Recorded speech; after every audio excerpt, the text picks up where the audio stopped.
yo presento oficialmente Perfecto. a Francisco Diez, que les decía, es el mediador número 1 de Argentina, en el sentido de grandeza, el mediador número 1.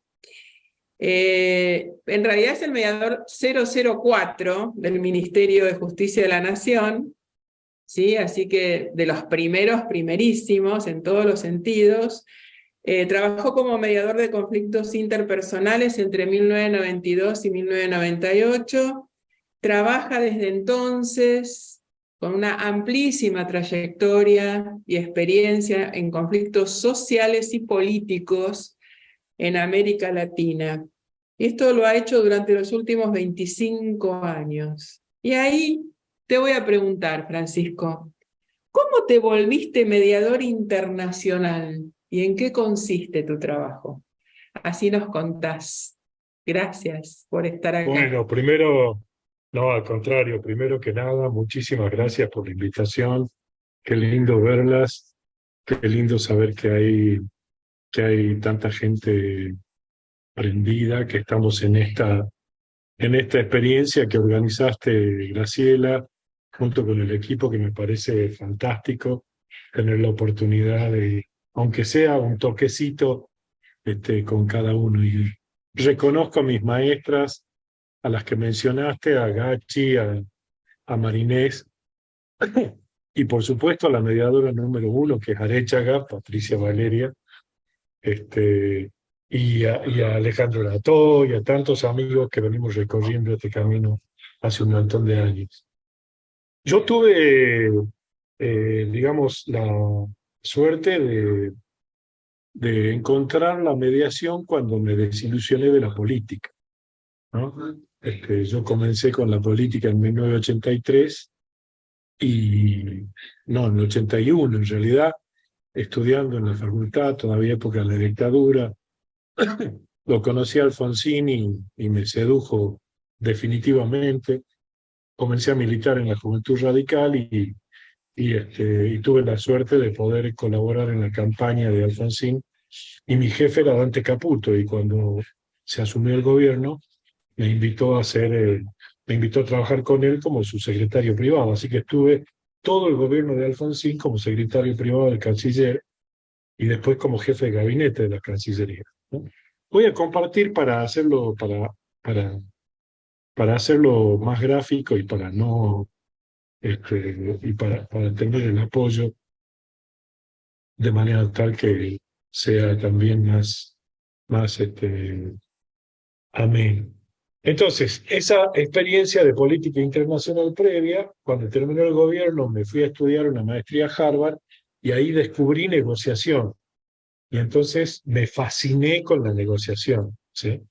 Y cuando volví, estuve trabajando 3, 4 años más con Alfonsín en el Comité Nacional, y dije, no, la política no es para mí, se necesita un estómago que yo no tengo. Y justo Gachi Tapia me dice, mirá, vos que te encantó negociación, ahora hay una cosa de mediación que comienza, que Gladys Álvarez está organizando, qué sé yo. Me sumé y me encantó, y bueno, y ahí cambió mi vida, ¿sí? Y trabajando ya en mediación, entonces mi primera experiencia fue negociación, y ahí me descubrí la negociación colaborativa. Después me metí en la mediación, y entonces me di cuenta de qué manera la negociación y la mediación estaban imbricadas, y de alguna manera la negociación era como una célula básica en la mediación, ¿no? Empiezo a trabajar en temas más de política pública. Me acuerdo que me llamaron del gobierno de la ciudad para ayudar a facilitar diálogos alrededor de la creación de la ley de comunas en la ciudad de Buenos Aires, allá por el 31.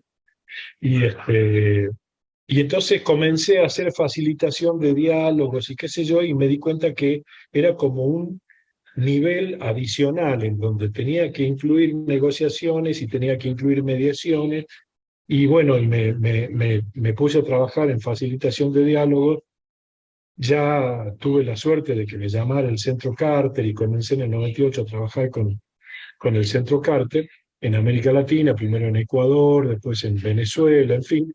y seguí trabajando en temas de política internacional, porque me fascinó esta mezcla que pude hacer entre la experiencia de la política y, y las herramientas y la experiencia de la mediación, ¿no?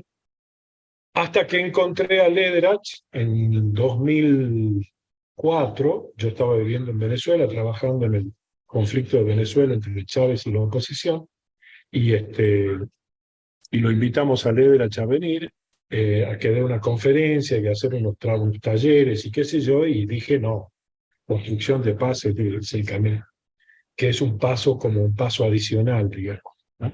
De gestión de la conflictividad política y social.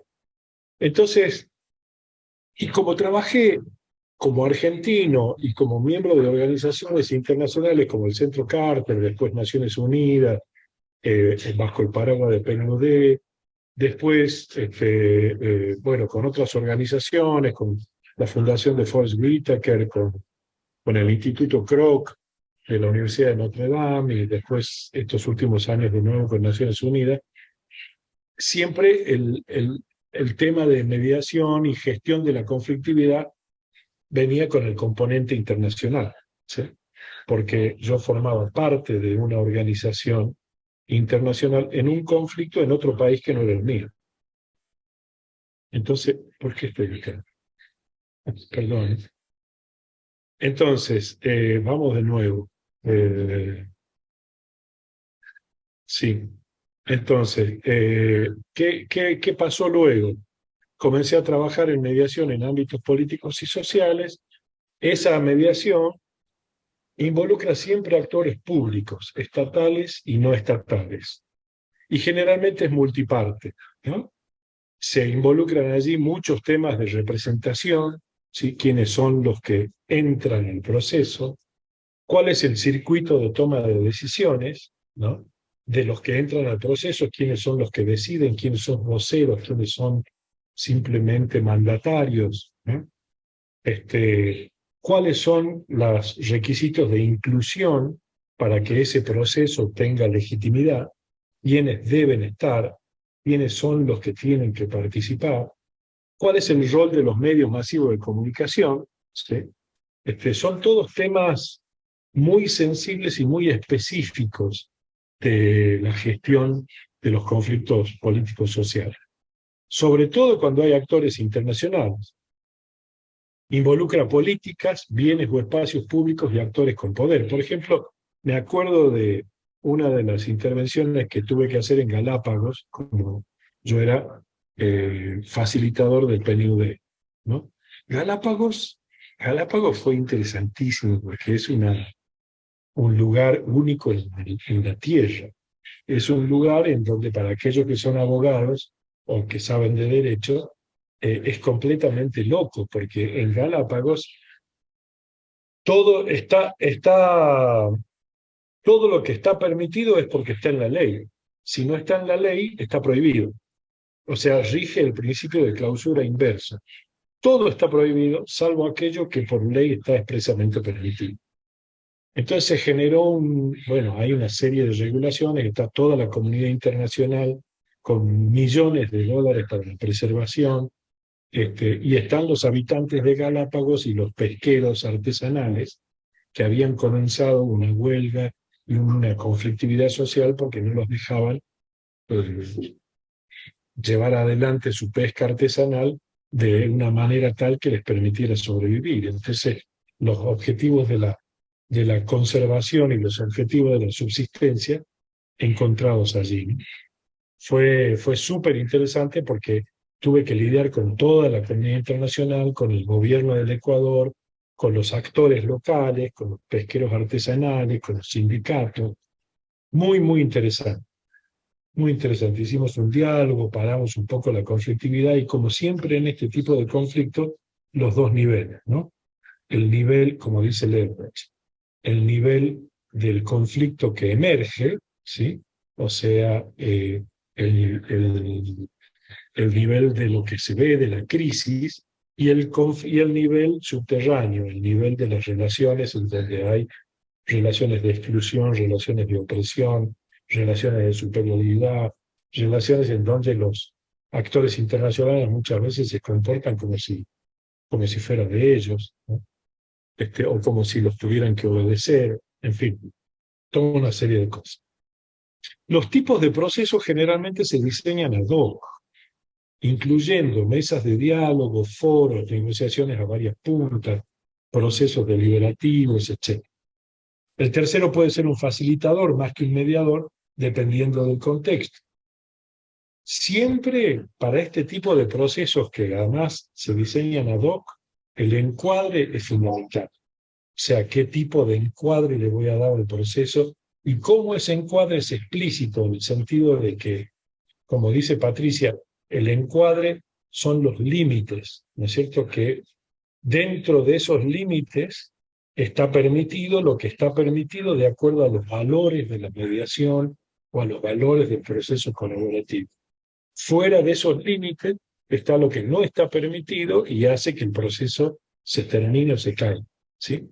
Y entonces, cómo consensuar un encuadre es fundamental en este tipo de procesos, porque la gente, digamos, igual que en la mediación, pero un poco más complejo por la cantidad de actores y por temas involucrados, la gente va para que le den la razón y para que satisfagan su interés. No va a meterse en un proceso colaborativo para atender al otro, ¿no? Y habitualmente el tercero tiene una pertenencia o un apoyo, o un apoyo institucional o una estatura personal propia que lo habilita ante las partes, ¿no? Puedo sacar esto, ¿ver? Ahí está. Y los procesos habitualmente son procesos multifoco y multinivel, en el sentido de que siempre el proceso tiene que estar pensando en el nivel de las organizaciones internacionales involucradas, de los actores internacionales involucrados, de los actores estatales y políticos no estatales que están de alguna manera con capacidad de influir en las decisiones, así como de los representados de aquellos que están involucrados en el conflicto, ¿no? Y los intereses de los representantes. Esta vinculación entre representante y representado siempre es bien tricky, ¿no? Bien problemática, bien importante de entender y de saber cómo diseñar mecanismos para poder trabajar, ¿no? Con aquellos que efectivamente toman decisiones. Por ejemplo, Tarija había puesto ahí, había un conflicto de límites entre dos municipios en Tarija, porque descubrió un yacimiento de gas abajo de una zona que estaba en conflicto. Y entonces tuve que trabajar con las dos municipalidades, pero se metió el gobierno nacional de Evo Morales y se metió la empresa, ¿cómo se llama?, brasileña de explotación de gas, y lo que veníamos trabajando al nivel, que fue un gran error mío, porque yo trabajé con los actores locales que tenían la dificultad del conflicto, ¿sí? Y estábamos llegando a una solución razonable, porque a uno le interesaba la plata y a otro le interesaba los títulos sobre el territorio, digamos. Entonces estábamos, pero voló todo por los aires porque se metió el gobierno nacional, se metió Petrobras y sacaron el caso de la jurisdicción donde estaba y se lo llevaron a Petrobras. Bueno, ¿y qué les voy a contar de Venezuela? Ahí tengo el libro de mediación internacional en Venezuela que hicimos con mi colega Jennifer Masfugoy, en donde contamos toda esa experiencia de 3 años, del 2002 al 2005, después del golpe de Estado que le dan a Chávez, en donde hacemos una mesa de negociaciones de acuerdos entre la oposición y el gobierno, y por supuesto hay un grupo de países amigos del secretario general de la OEA. El secretario general de la OEA es el facilitador principal. Yo estoy por el Centro Carter, también represento a PNUD, a Naciones Unidas, junto con Naciones Unidas armamos un programa paralelo de construcción de paz. Bueno, súper interesante. No me voy a extender en ese ejemplo porque había bibliografía que pueden mirar. Y si quieren ver alguna cosa en extracto, me avisan, porque yo tengo un informe que hice de fin de misión que está publicado en el Centro Carter y que se les puedo pasar.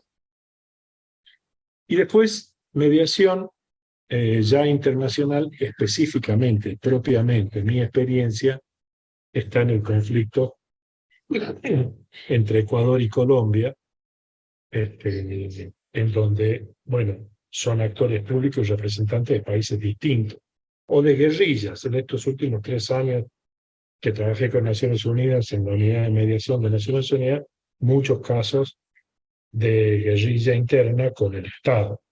Y los 5 años anteriores que trabajé en Colombia, con las negociaciones entre la FARC y el gobierno de Santos, también es ese tipo de conflictividad internacional, ¿no? Entre un actor interno y el Estado. O entre distintos estados. El último conflicto que hubo en América Latina, en donde rompieron relaciones, Ecuador y Colombia, tuve la suerte de participar allí mediando entre el presidente Rafael Correa y el presidente Álvaro Uribe. Siempre involucra actores públicos de países distintos, pero debe alcanzar a los decisores gubernamentales y políticos directamente. O sea, si no llegas a Putin, olvídate que te haya proceso, ¿sí?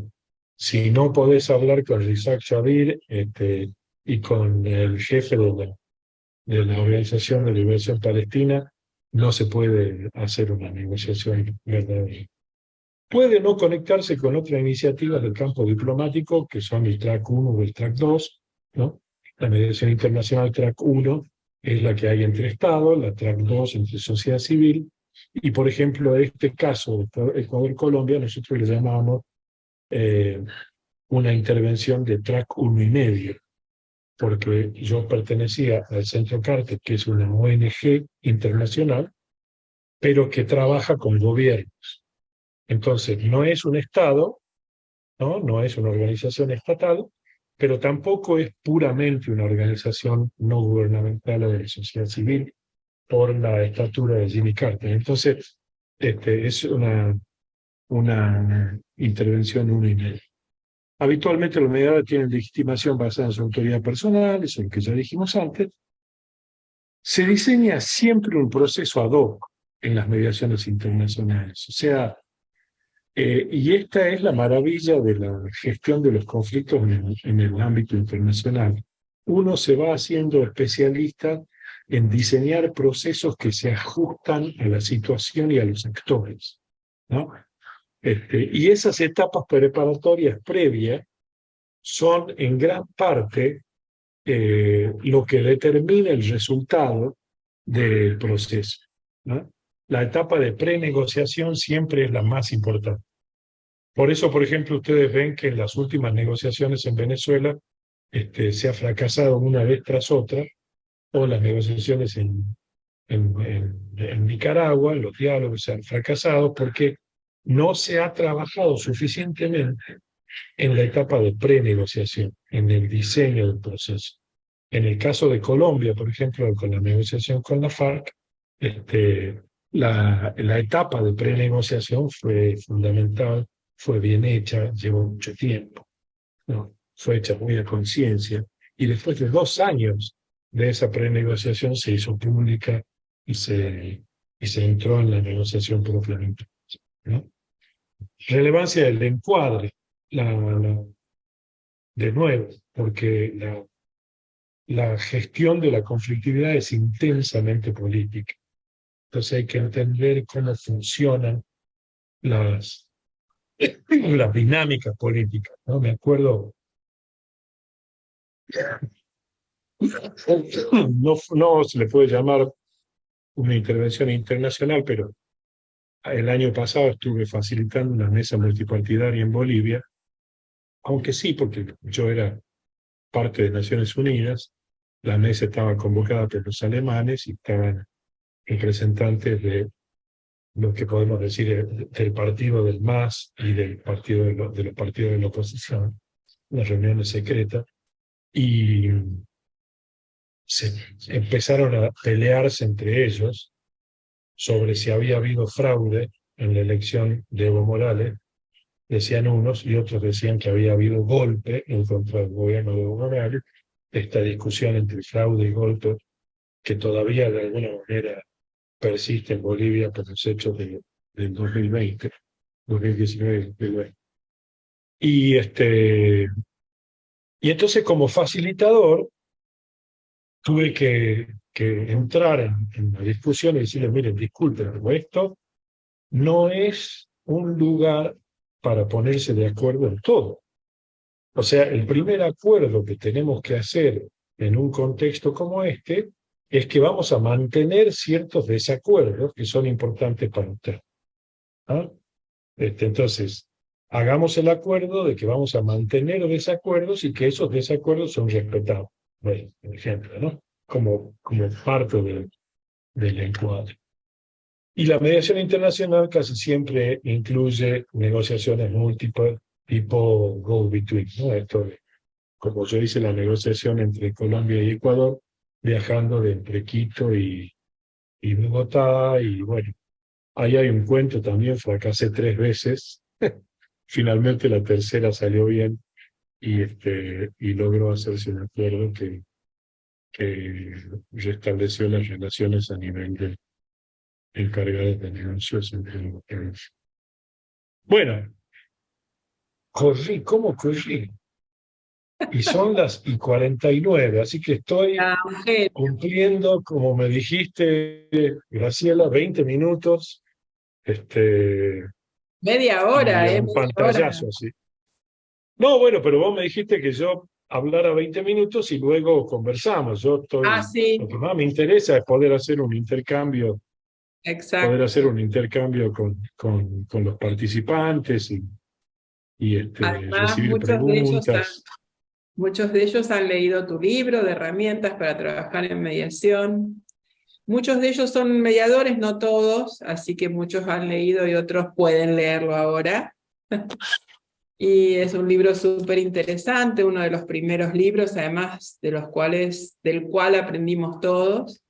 Pero bueno, más allá de eso y de los demás libros que mencionó Francisco, que yo lo tengo y dedicado, así que todo un lujo para mí, muy, muy agradecida. Agradecerte especialmente este espacio, sé que es poco tiempo, sé que te mereces mucho más, pero es lo que pudimos hacer en las actuales circunstancias de esta diplomatura que tiene su primera edición. Así que dejo el espacio abierto para preguntas, comentarios, intercambios, lo que ustedes quieran. Yo tengo abierto acá ahora el chat, ahí Ahí está está María Belén. Belén de Catamarca, sí. Dale. Y Carlos. Y después Carla Adelante, de Belén. provincia de Buenos Aires. Belén, estás muteada, Belén. No sé si estás Ah, ahí hablando. está, listo. Ahí va, Sí, ahí listo, va. listo. Sí, yo estuve toda la clase como muy atenta a todos los procesos y cómo se iba dando tanto en Colombia, Uruguay y todo lo que estuvimos viendo, ¿no? Y me enfoqué en el valor del acuerdo. Yo quisiera que, si Francisco nos puede contar que a nivel internacional, ¿cuál es el valor del acuerdo y cuál es el trámite a seguir en caso de desacuerdo o en caso de incumplimiento? Genial. Buenísima pregunta. Buenísimo. Si te parece, tomamos un par de preguntas más y tomamos la de Carla y no sé si hay alguien más. Carla, yo quiero decirte que me encantó esto, hablando del acuerdo, esto de estar de acuerdo en el desacuerdo. O sea, en que estamos en desacuerdo me pareció maravilloso. Sí, Bueno, me sorprendió sobre todo, por Carla, ejemplo, a nivel internacional, tener que sí, eso tan importante, decir que podemos, que desde ya sabemos que podemos estar de acuerdo en el desacuerdo, o sea, podemos estar en desacuerdo y que es válido, que no todo lo vamos a solucionar en la mesa de negociación o mediación. Pero me interesa muchísimo saber el valor y cómo sigue en caso de incumplimiento, cuáles son las instancias. Estuve muy enfocada en eso, en todo, y justamente lo había anotado. En todos los casos, el valor del acuerdo, lo encuadré todo, le hice un cuadrito para saber bien eso. Bien, gracias Belén. Le damos la palabra a Carla con su pregunta, a Gachi con su pregunta y después ya Francisco contestará. Buenas tardes, doctor. Bueno, a mí siempre cuando me llama la atención todos estos casos de mediación internacional o estos conflictos internacionales, siempre me viene a la mente, y por eso justo ahora que se da el caso de lo que usted está comentando, los casos de Ecuador, bueno, de Colombia, casos donde había se dieron tanta violencia con terrorismo, ¿qué papel cumple? O sea, que debe ser algo bastante importante luego para tratarlo con una mediación y con las negociaciones, cuando hay secuestros de por medio, bueno, que son casos tan complicados, o sea, ¿qué papel tiene allí, digamos, casos con tanto conflicto? Qué notable poder arribarlo, como usted dijo, todas las negociaciones previas, que eso esté bien preparado, porque bueno, seguramente el alto nivel de conflictividad que hay, con secuestros de por medio y todo lo demás, amerita formarlo, cómo va a ir ese proceso de mediación. Muy bien. Perfecto, mil gracias. Mil gracias. Adelante, Gachi. Gracias. Gachi. A ver si estoy muteada. Ah, no, no estoy muteada. Francisco, esta es nuestra Gachi. Vos la tenés a Gachi Tapia, esta es nuestra Gachi. Sí, sí. Bueno, primero, antes que nada, decirle que yo me enamoré de mediación con 2 libros, que son los primeros que leí. El de Graciela, el de la escribana Curuchelar, y el suyo y el de Gachi Tapia, el de herramientas. Inclusive uso algunas cosas de su libro, cuando habla de los recursos internos y los recursos externos, y eso me parecían unos gráficos maravillosos que los uso cuando tengo que dar alguna clase. Así que muchas gracias. Admiro profundamente la tarea que ustedes hacen y le quería preguntar algo. Usted dice que en los procesos internacionales es importante el trabajo previo a la mesa, ¿no? a la mesa de mediación. E independientemente de el diagramar los mediadores como la agenda, supongo yo, sobre los temas que van a tratar, ¿también tienen entrevistas previas con los involucrados? Por ejemplo, usted antes de la mediación pudo entrevistarse con Chávez y tener caucus, digamos, privados con las partes, antes de tenerlos a todos juntos en la mesa de mediación, o en Colombia al jefe de la FARC. ¿Eso incluye la tarea de la premediación? Perfecto, perfecto. Bueno, bárbaro. Muy buenas preguntas. Realmente les agradezco. Y comienzo por vos, Gachi, si te parece, comienzo de atrás para adelante. Bueno. Yo sí, sin duda alguna. O sea, el trabajo de preparación en el ámbito internacional habitualmente es un trabajo que se hace en privadas, ¿no? Las partes suelen estar tan peleadas y tan enojadas unas con otras que no se hablan, ¿no? Entonces no es recomendable ponerlos juntos de entrada. Es absolutamente indispensable poder hacer un circuito de rondas de conversación, ¿no es cierto?, con cada uno de los actores antes de que se sienten juntos y poder negociar las condiciones en las que se van a sentar juntos, de manera tal de que tengan ambos seguridad, tengan las partes, ambos o todos los que sean, las partes tengan seguridad de que el hecho de sentarse no representa un riesgo adicional a los que ya están corriendo, ¿no? Entonces, siempre estamos buscando la forma de eliminar el riesgo de un proceso que pretende llevar a las partes a una negociación colaborativa. Para ponerlo en términos paralelos, a mí me gusta decir que la mediación o la intervención de facilitación es gratis, ¿sí? Si vos te metés y probás e intentás y fracasas, no perdiste nada, estás exactamente en la misma situación que antes, Claro. ¿no? Entonces, eso es lo que, y eso en términos de política y en términos de política internacional, a veces es muy difícil de medir. Y hay que entender cómo las partes están midiendo eso, ¿no? Cómo las partes miden el costo político o el riesgo de entrar en el proceso. Entonces, siempre hay caucus o reuniones individuales para la co-construcción del proceso. Casi te diría que todo lo que es prenegociación debería terminar con un acuerdo lo más explícito posible acerca de cómo va a ser el proceso.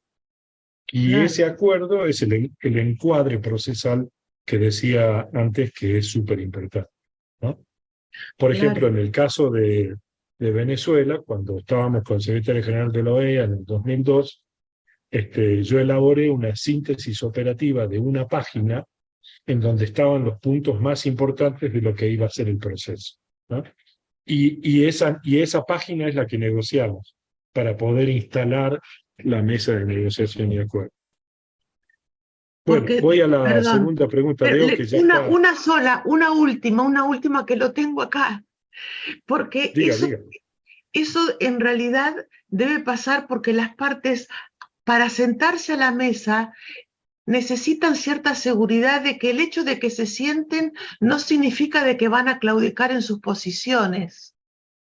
Se Totalmente. sientan, O que van a ser vistos o que como van a ser débiles, vistos como o que van a claudicando. perder, claro, o que van a perder legitimidad frente a sus representados o a sus Exacto, bases, con la ¿no? gente que tienen detrás. Entonces, claro, entonces todo ese trabajo es un trabajo, si la mesa va a ser secreta, si va a ser primero secreta y después pública, si va a ser pública de qué manera, en fin, todo ese tipo de cosas son fundamentales para negociar, como yo puse ahí en la filmina, la inclusión, los circuitos de toma de decisión, el rol de los medios, esos son temas súper importantes en este tipo de negociaciones, ¿no?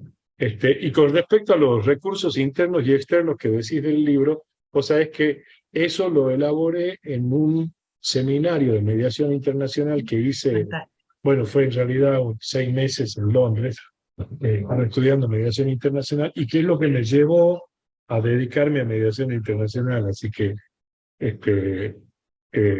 me alegro que te guste eso que dices. Sí. Violencia y terrorismo, ¿qué papel cumplen los secuestros y los casos complicados y donde hay tanto conflicto y tanta violencia, ¿no? En estos casos. Mirá, la verdad es que es brutal el peso y la relevancia que tiene el dolor en estos conflictos. El dolor, la pérdida de vidas. Ahí está Gachi. Hola, Gachi. Qué importante que es, bueno, tanto Gachi como yo trabajamos en Colombia y pudimos ver, digamos, ¿no? el peso que tiene el pasado de violencia y el dolor que han sufrido las comunidades y las familias. Yo creo que es un tema fundamental, ¿no? Cómo abordar el dolor que genera la violencia. Y para eso, bueno, hay un montón de caminos, depende del contexto. Todos los temas de justicia transicional están en gran medida diseñados a poder combinar las necesidades de hacer justicia y de poder traer paz. Pero eso en lo estructural, digamos, ¿no? En lo humano hay que diseñar procesos de healing, ¿no? Hay, hay trabajos maravillosos hechos en el campo, y me viene a la mente el trabajo que hicieron John Paul Lederach y su hija Angie, sobre los dolores de Colombia, y es algo que los procesos tienen que incluir. El tema de los secuestros y de las situaciones así de violencia,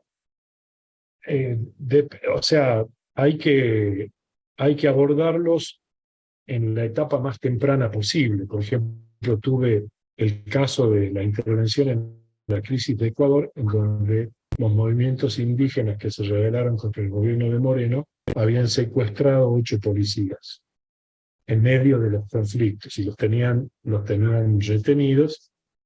Y esto estuvo, pero así, a 1 milímetro de detonar una violencia monstruosa. Tuve que hacer la negociación de rehenes con el jefe del movimiento indígena, y yo le dije, mire, le digo, usted como líder tiene la responsabilidad de cruzar una raya o no, ¿no? Así que bueno, nada. Y hago la última respuesta muy, muy puntual para no robarle a Gachi, ya le robé 2 minutos. El valor de los acuerdos. El valor de los acuerdos es un punto del acuerdo. Y la manera en que los acuerdos se van a implementar, se van a cumplir, o qué es lo que va a pasar si hay incumplimiento de los acuerdos, tiene que ser un punto del acuerdo, ¿no?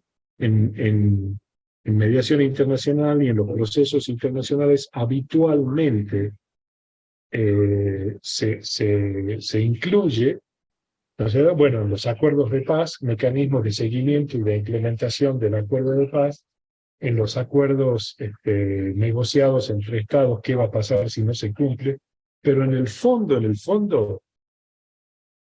lo único que garantiza, igual que en la mediación en caso particular, lo único que garantiza el cumplimiento de los acuerdos es que ambas partes sientan que esa es la mejor solución que pueden lograr, y que esa solución es mejor que seguir peleándose, ¿no?